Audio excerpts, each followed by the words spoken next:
जो चाहने से मिलता है उसे चाहत कहते हैं, जो मांगने से मिलता है उसे मन्नत कहते हैं, जो बिना चाहे बिना मांगे मिलता है उसे ईश्वर की रहमत कहते हैं।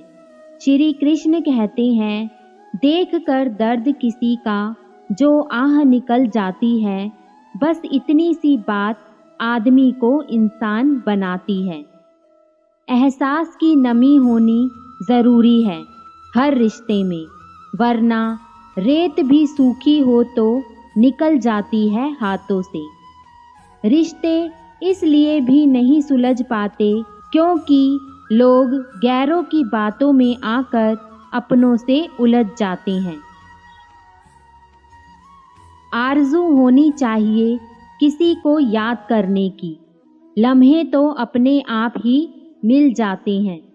कौन पूछता है पिंजरे में बंद पक्षियों को, याद वही आते हैं जो उड़ जाते हैं। कभी भी लोग आपके बारे में टीका या टिप्पणी करें तो घबराना मत। बस यह बात याद रखना कि हर खेल में दर्शक शोर मचाते हैं, खिलाड़ी नहीं। जैसे दूध में चावल मिलने से खीर बनती है, वैसे ही भगवान के चरणों में झुकने से तकदीर बनती है। जब प्रभु की याद आने मात्र से आँखों में पानी भर जाए और बूंदें टपकने लगे, तब समझ लीजिए कि प्रभु भी आपको याद कर रहे हैं। जिंदगी ऐसे जियो कि कोई हंसे तो आपकी वजह से हंसे, आप पर नहीं, और कोई रोए तो आपके लिए रोए, आपकी वजह से नहीं। श्री कृष्ण कहते हैं, नफरतों के शहर में चालाकियों के डेरे हैं।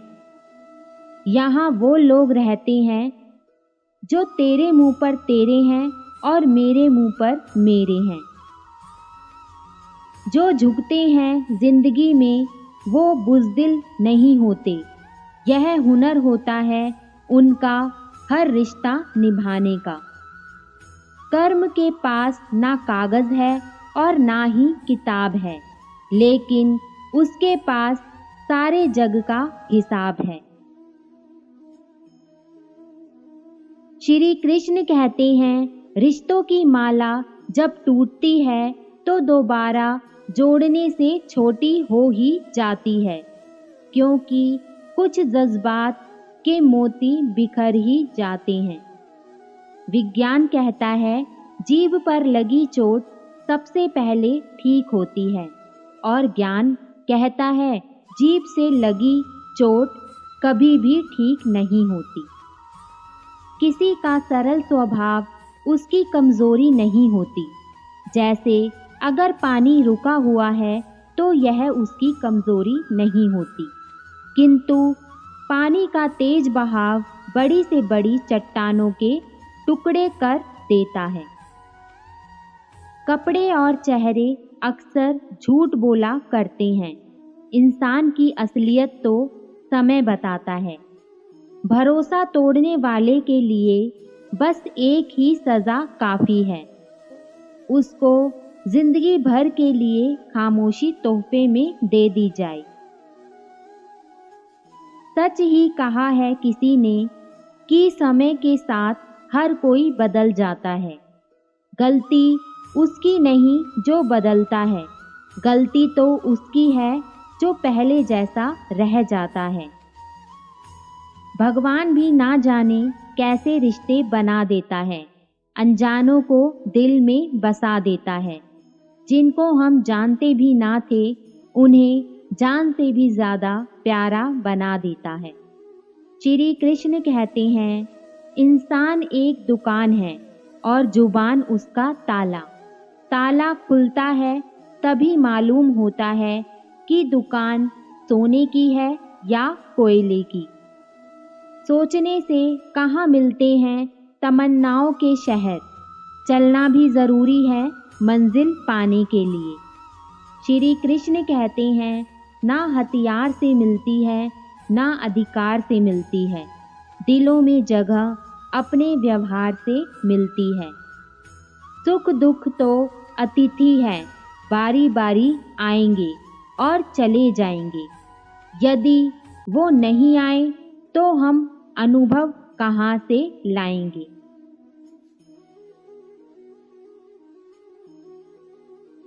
किनारे पे बैठे रहने वाला कभी दरिया पार नहीं कर सकता। हार में हार जाने वाला कभी दोबारा वार नहीं कर सकता। आगे बढ़ना है तो फालतू लोगों की सुनना बंद कर दो। वो केवल आपके आत्मविश्वास को कम करेंगे। बड़ा होने के लिए हमेशा मर्यादा में रहें, क्योंकि हर बड़ी कंपनी का नाम भी आखिर में लिमिटेड लिखा होता है। श्री कृष्ण कहते हैं, स्वयं का दर्द महसूस होना जीवित होने का प्रमाण है, परंतु औरों का दर्द महसूस होना इंसान होने का प्रमाण है।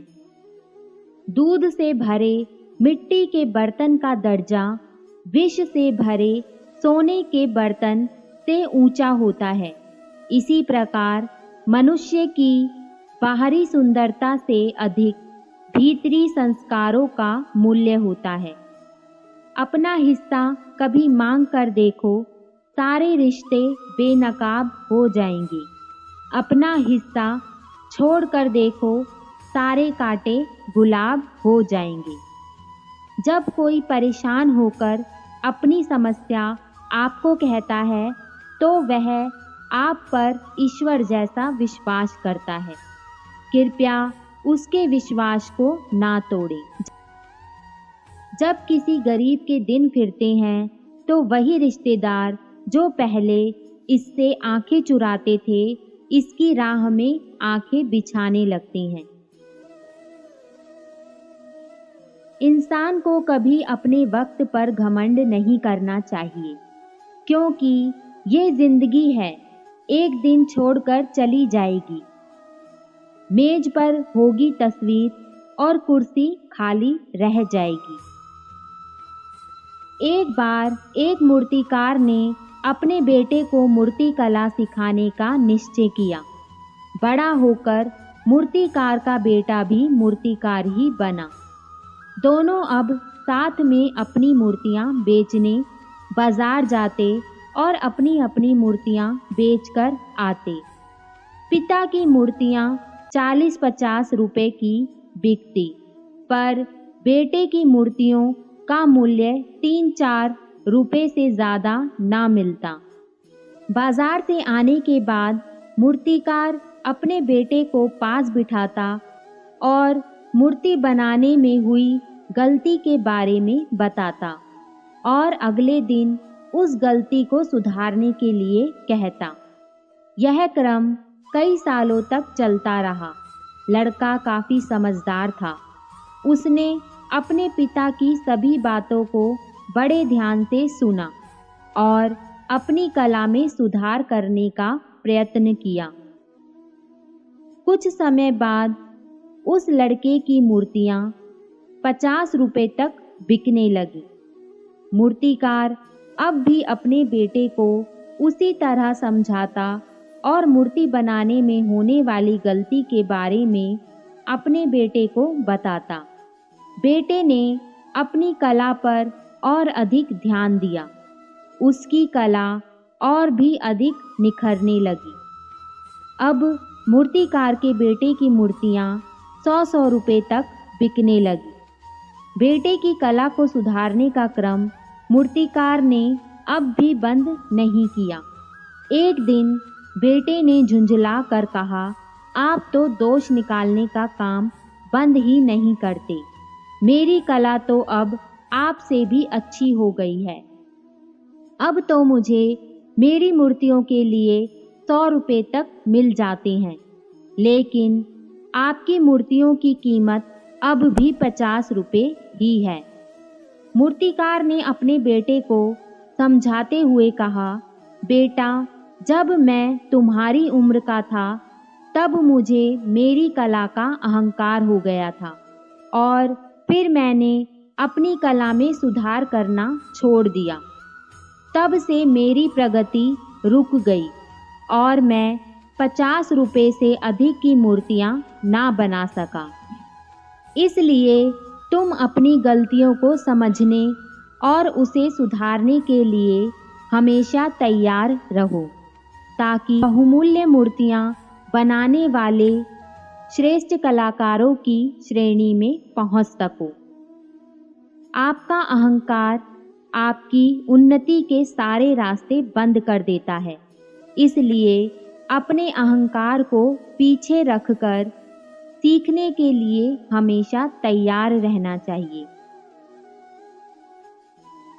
समय का चक्र बहुत तेज चलता है, इसलिए ना तो अपने बल का अहंकार करें और ना ही अपने धन का। तो दोस्तों, आज के वीडियो में बस इतना ही। जल्द मिलेंगे श्री कृष्ण के नए विचारों के साथ नए वीडियो में। तब तक के लिए धन्यवाद। जय श्री कृष्ण।